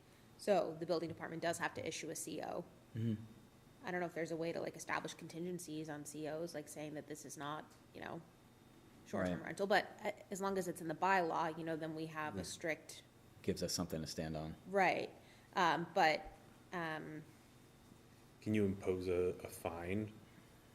That, we have zoning violation fines, yeah, so it would be whenever a zoning violation whenever a zoning violation occurs, the building department, the commissioner sends out a letter to the property owner and says, you are in violation of bylaw pursuant to section blah, blah, blah. You have 30 days to rectify the situation, and if not, you will begin incurring fines at $300 a day for every day that you continue to remain in violation. Okay, is that what the amount is? That's what the amount is, yep, $300 a day. Because I was gonna say it could be tied adds- to the that adds amount up. of the Yeah. rental, but That might I be more. wanna see That might be more. I wanna see the ADU where that's renting for more than that, so. Yeah. Wow. Yeah. And that would be the path forward. Yeah. Unfortunately, I think enforcement typically comes, not necessarily, enforcement comes from the building department, but usually it's the neighbors that are the ones who recognize zoning violations when they happen, and then they report them to the building department. Because it's not like we have somebody going out and just, like, we don't really have like a compliance officer that just Right. spends their entire day driving around checking for violations, you know? But that's okay, right? Right. As long as there's some mechanism, if we do impose this, that people aren't saying, well, they're imposing it, but they can't do anything about it, so they do it anyway, right? So no matter how it gets reported or found out, as long as we have some mechanism to incur fines to ensure, it's preventing that action that we don't want, I think that's fine. We're all in agreement that we should think it's a good thing to include, and it sounds like Angela at the last meeting was. Yeah. And Jer was to some extent. I think we should put it in here, but I agree with your comment of, that's why I wanted to kind of put a pause on the longer-term, short-term rental conversation, because we have to figure out the mechanisms of regulating something from like an operational perspective before we just say, we're gonna, change things overnight. Right. So last meeting was opposed by Angela, or No, I think No, she no. supported this supported? Definitely supported it, yep. locally, and I think Jer did too. His thought process was something like, is it 30 nights? What was the trigger of what is banning? Yeah, that's The easy, rental. 30. Yeah, I agree. Yeah. So, Marissa, I don't know if there's like general language, or maybe it's even just a provision here. I think if we could just, it would be twofold. I think just putting a simple sentence in Yep. this section of the bylaw, but then we would have to add short-term rental as a definition in our definition section, which is Yeah. easy enough. Yeah. We would just absorb that of the states too. Yep. Which I think might even be defined in here. It is in the lodging section, I believe. I don't know if it's a definition, but it says short-term, transient, overnight lodging is defined as not more than one night, not more than 30 consecutive nights. Right, So I would just copy and paste that definition. perfect. All right, great. So I don't think there's any other changes here that we would need to do, but, so if we can maybe just redline that into this version, add that to definition section, I think we can, at the next meeting, vote to approve that and get onto the public hearing process. Awesome. Next, we have, the flood area overlay. I seem to have lost my agenda. Next was the site plan, special site permit plan. square footage. Okay. So on that, obviously I know you guys had conversation about new build and renovations. There were some differentiating opinions on how to adapt this, whether it's getting rid of 3,000 entirely for any new build or reducing the 800 down to a smaller square footage. How did things land, I guess, coming out of that meeting? Just to revisit the conversation at a future date? I think we should revisit it because Angela and Jer felt pretty strongly about some things, and Okay. I felt a little bit differently, and I don't want to speak, Yeah, I felt like I was more in line with them on this last one, on that one. sure. Were there any other aspects other than those two changes that the board wanted to revisit? I know you had brought up the fee schedule, and we can Yep. have that conversation independent of this, I Yep. think. But was it strictly limited to the 3,000 and the 800 change? changing those numbers in some, Yeah, way. changing those numbers. I think at one point I mentioned with respect to structural additions, maybe rather than establishing a hard threshold, looking at it as a percentage, given that we have lots that are much larger in town and lots that are much smaller.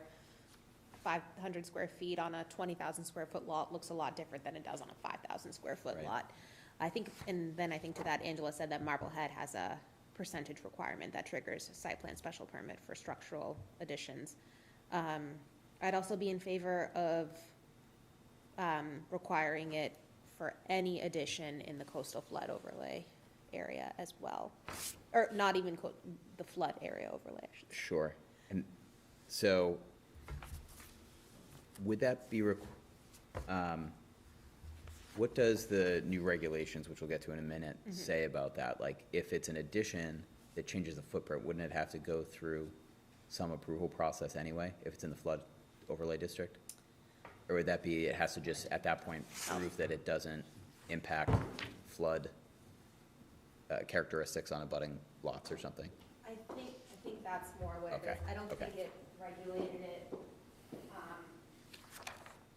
There was no language to my recollection about bringing it before an approval board. Okay. Provided that it met all the standards that are outlined Got it. in this section. It would just be something that's allowed by right. If anybody, if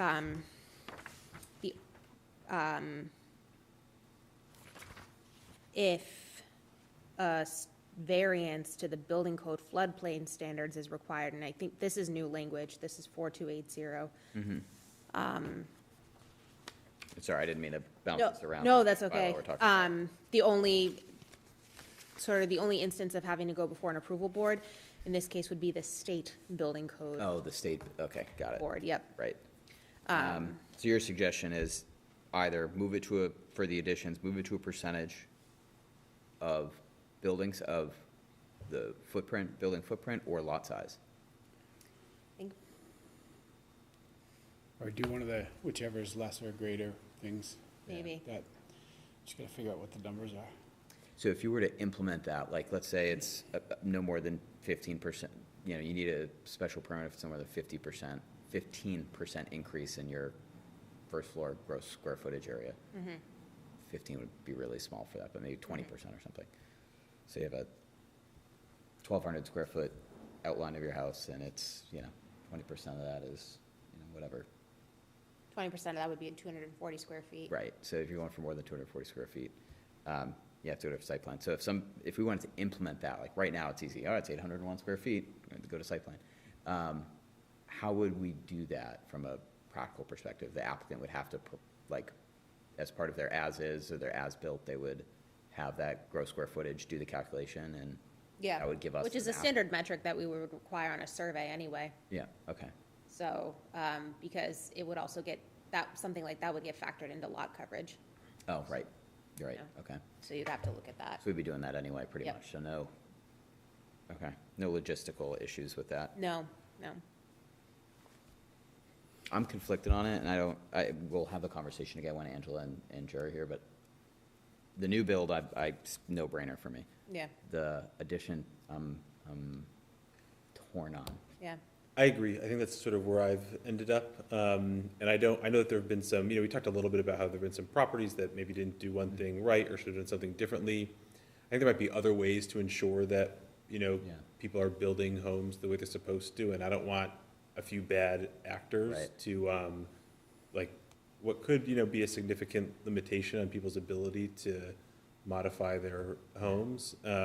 New builds, I don't have a problem with people coming to the board to build a completely new structure, but, Right. I don't want people, we were talking about it a little bit, that, maybe it's different if there's a percentage-based, formula, but I don't think people in a smaller home should necessarily be kind of penalized. They might be the ones that need the most space, but then, on the other hand, if you have a big house, then what does it matter, maybe if you're adding so much? I really would prefer to, I think, just keep that part the way it is. I don't really see I haven't heard of any real issues with people adding onto their homes, other than neighbors sometimes not always liking the way the addition works, but if it's within the intensity regulations, Right, so be it. Right. that's what it is. I don't think we're here to regulate taste, you know, so. I agree with that too. Not that I'm part of the quorum, but either way, I don't have as strong of an opinion about structural additions as I do with new builds. I think too, one of the other elements that we discussed was that when it comes to new builds, I can't remember the last time somebody did a new build that was actually the property owner or the intended homeowner. Yeah, that was a good point. It's usually a flipper or a developer, and they, you know, they have the time, they have the investment capital. I think they have the resources to come before a planning board for site plan review. And I think they should. The one thing that I remember from the recording that I think Jared had said was 800 square feet is a lot. Like, you know, for Swampscott, 800 square feet that's a high number. That's almost the size of the first home that I bought in town. So I'm more thinking of like, maybe there's still a good number, but not quite as big of a number as 800 that makes more sense, but I'm conflicted on it. But I understood, he had mentioned something, 800 square feet on some houses, that's, you know, maybe 40% of the size of the home to begin with, so an 800 square foot addition is really large. But I don't know. We'll have a conversation when they're here, because that's probably more productive. Yeah.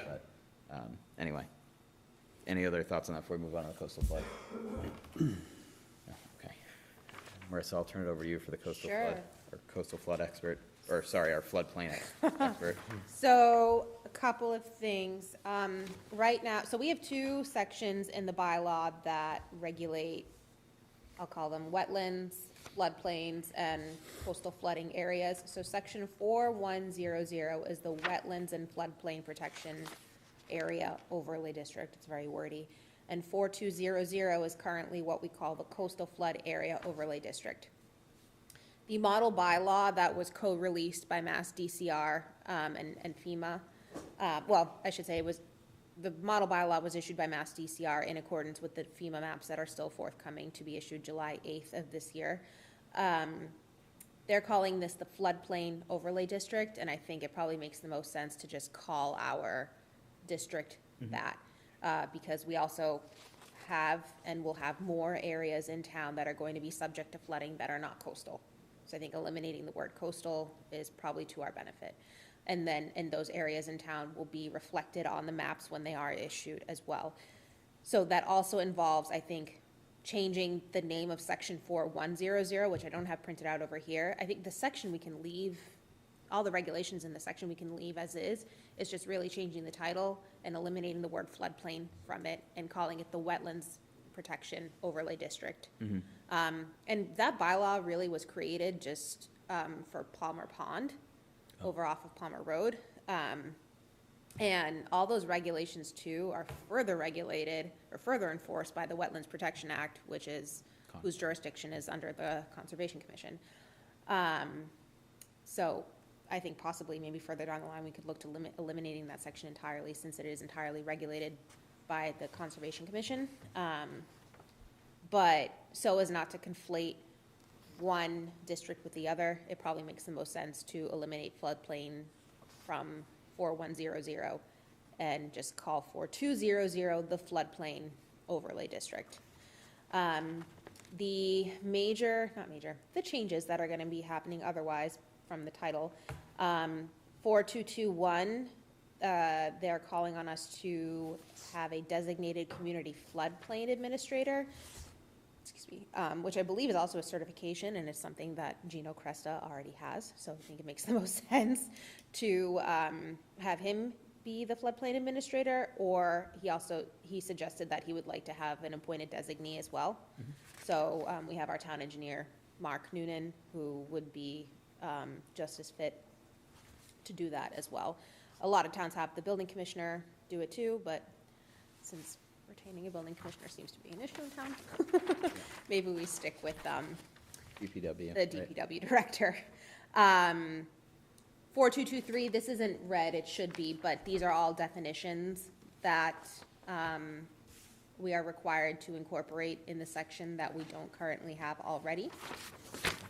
And then the location of the district, just changing the dates and the titles of the maps that are going to be released this year. And then Eric from Mass DCR, with whom I've been working on updating these bylaws, also had me include Zone A, which is one of the FEMA designated flood zones.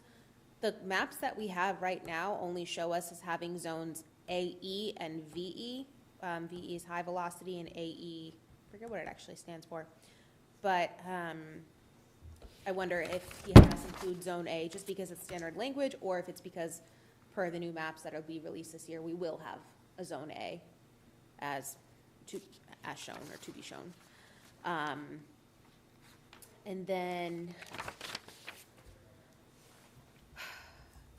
just more of like explicit language about permit requirements. I think stuff that was already implied before, but is more explicit now. And then this is 4242 is something where, you know, we would have the discretion to also maybe further regulate construction in a floodplain overlay district. It says the permit review process for the town of Swampscott includes the requirement that the proponent obtain all local, state, and federal permits that will be necessary in order to carry out the proposed development in the FA. It's going to be the FOD, not the FAOD. And one of those local permits could be a site plan special permit if we decided that a site plan special permit might be necessary for any structural changes in the floodplain overlay district. What's the difference between FOD and FAOD? I missed those ones in going through my strikes, but it's going to be FOD. Floodplain overlay district rather than floodplain area overlay Yeah, district. so we're eliminating area. So, yeah. The FOD, for short. So the permit requirements is where we could put in a requirement needing site plan review for any new construction or addition in the FOD overlay district. Yes. Or FOD, yeah. Okay. So I know the new maps aren't out yet, but how much is it going to change from now, the FOD versus what we had, the new FOD? With respect to the maps, you said? Yeah, you don't I know have yet. no idea. I don't even think they like released like preliminary or draft maps. I wasn't sent anything. I tried looking, I couldn't find anything. I would imagine that it had expanded pretty significantly. Yeah. The existing maps are already pretty expansive. Yeah. So it was like the whole town. It's not quite the whole town, but it's like Humphrey Street to the water, and then in some parts of town, it's, you know, All the way. Yeah. yeah, like by Cindy's, for example, that's in the overlay district. Yep. So for like base understanding, it's anything Humphrey Street, closer to the water throughout the entire length of the road. So I know And Atlantic. some of the places down around the Paradise Road are in the low Yep. elevations too. Are they on the floodplain? They're not currently on our floodplain maps, but They I bet probably that stuff like that probably will be on the next Around iteration Clark of these maps. School and around there somewhere. Exactly, yeah. And, I mean, there are some new regulations about subdivisions. A lot of this stuff I don't think necessarily will ever come up, but, and, you know, like 4257, for example, in A zones, in the absence of FEMA, BFE is base flood elevation, which right now in the AE zone is 15, for example. In the absence of FEMA, BFE data, and floodway data, the building department will obtain, review, and reasonably utilize base flood elevation and floodway data available from a federal, state, or other source as criteria for requiring new construction, substantial improvements, or other development in Zone A, and as the basis for elevating residential structures to or above base flood level, which is, you know, that's a practice that we already follow. In the AE zone, where the base flood elevation is 15 feet, the structure must be elevated to at least 16 feet, 1 foot above that base Right, flood base. elevation. So it has to be a raised foundation.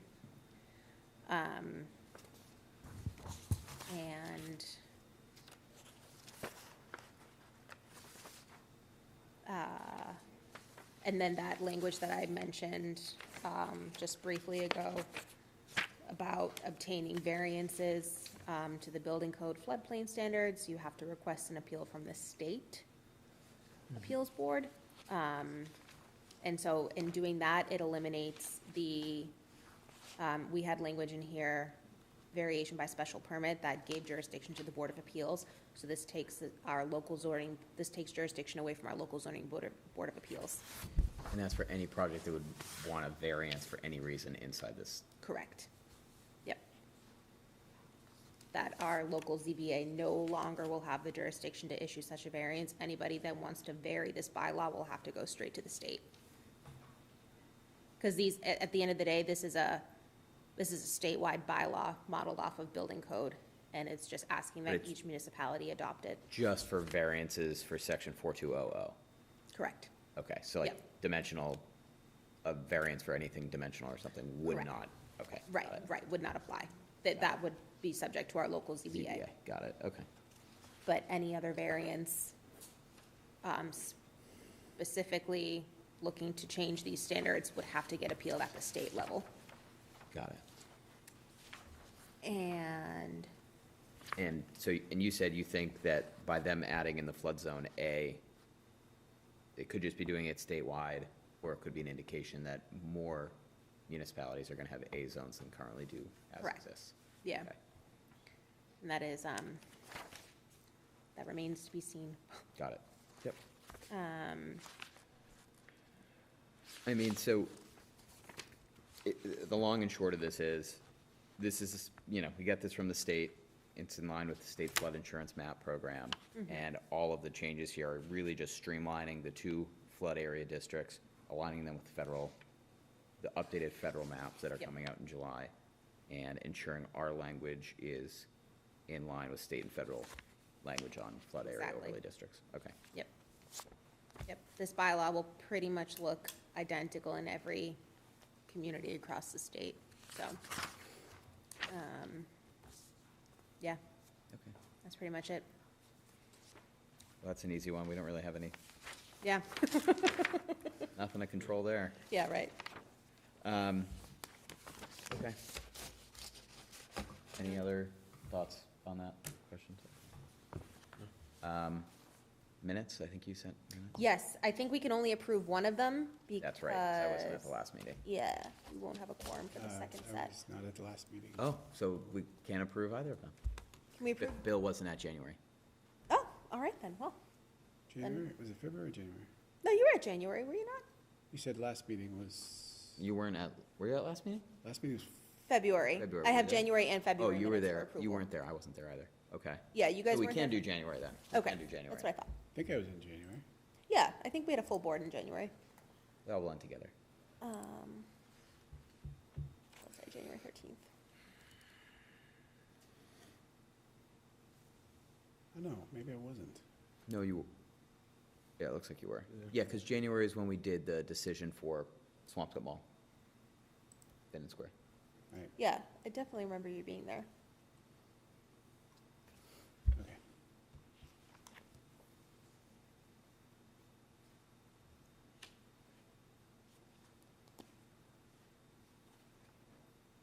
Can you scroll down just a little bit? I think this is it for the first page. Okay. Try and balance. Mhm. There we go. I remember George Potts, all right. Yeah. Former planning board member. You know, his comment was really interesting. I had never realized how big of a land area the wetlands are over Vinton until it was brought up tonight on the subdivision plan. Yeah. That's Yeah. a lot, big area.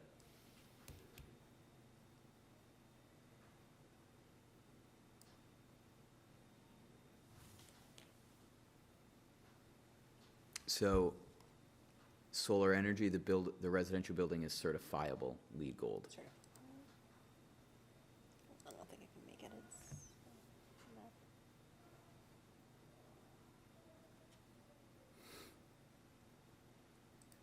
I'll just make a note of it so we don't. Okay. Where the heck did it go?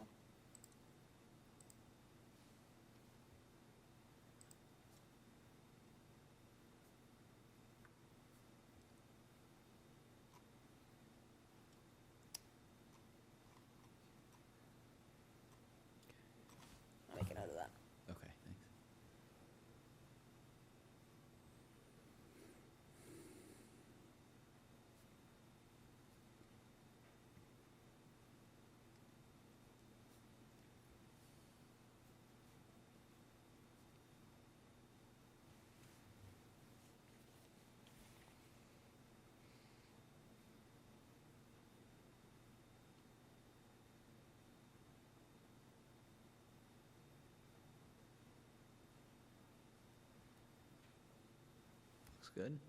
Is there anything else, Marissa? Did we see any? Oh, there we go.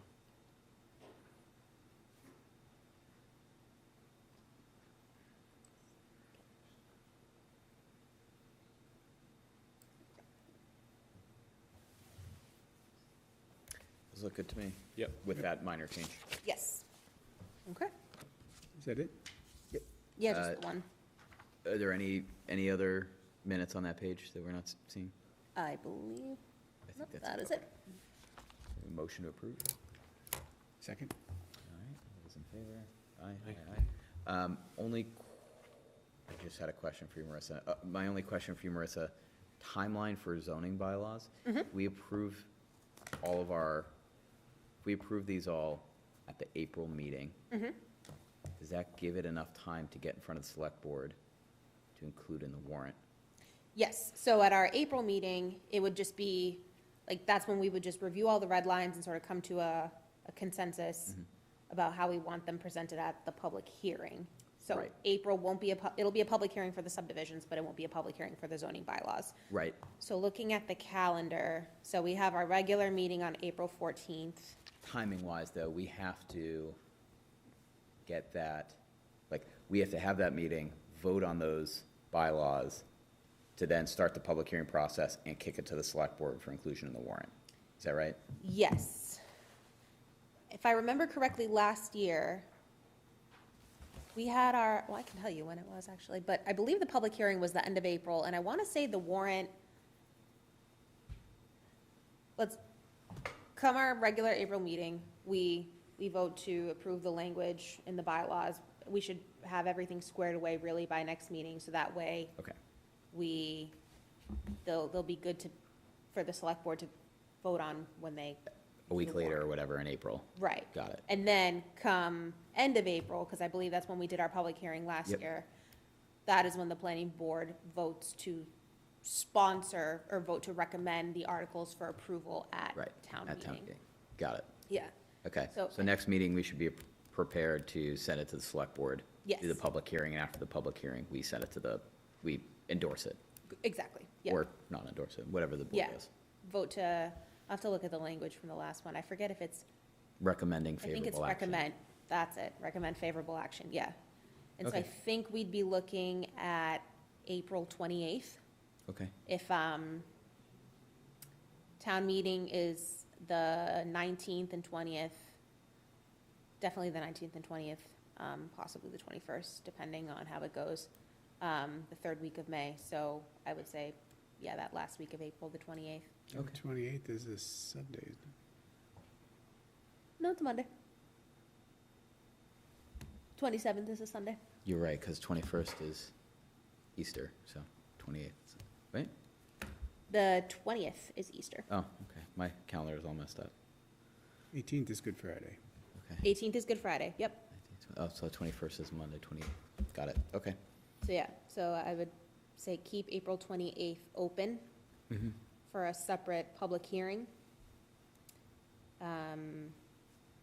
for the zoning bylaws. And I'll look to do like a community forum. That'd be great. Probably. Yeah, like we did last year, I think was very good with the MBTA Communities thing. Yeah. Because there was like 30 people here. Yeah, I think that was great. hopefully, it won't be as, I doubt it'll be as involved this year as it was last year. That's probably for the better. Yeah. Okay. And there'll probably be, it would be good, because there might be some questions regarding ADU and the new state regulations and how we need to comply with them. So I'll look to do a community forum probably the week of April 7th. Okay. And that way, people can air out their questions, comments, and concerns in advance of the public hearing. And look to just answer any burning questions there, so that it doesn't Okay. consume all of our time at the public Maybe hearing. you and I can kind of finalize these red lines. Coastal flood area, that's just done. The ADU, I think with just the minor new language addition that we talked about for short-term rentals. Yep. And then so send those off right to the next meeting, and then we'll just have to finalize how we want to address the 3 different kind of scenarios we could have Yeah. for site plan special permit. I can create like a few different red line versions, it's really just that, it's 5400 is the section Yeah. in the bylaw. And then once we amend it in the bylaw, we just have to go into our rules and regulations, separate but reference document. it. Yeah, now we can do it in a meeting ourselves, post-town meeting. But I'll just pull that one page out of the bylaw and create like 3 different iterations of it, maybe. Perfect, that'd be great, just so when we are in that meeting, we've got whatever it's gonna be and Yeah. some variation of it. Cool. Be ready to go. Note of that. All right, cool. Sweet. I think Awesome. that's all we got on this. All right, someone can motion to adjourn. Motion to adjourn? Second? All right, all those in favor? Aye. All right, thank you. Cool.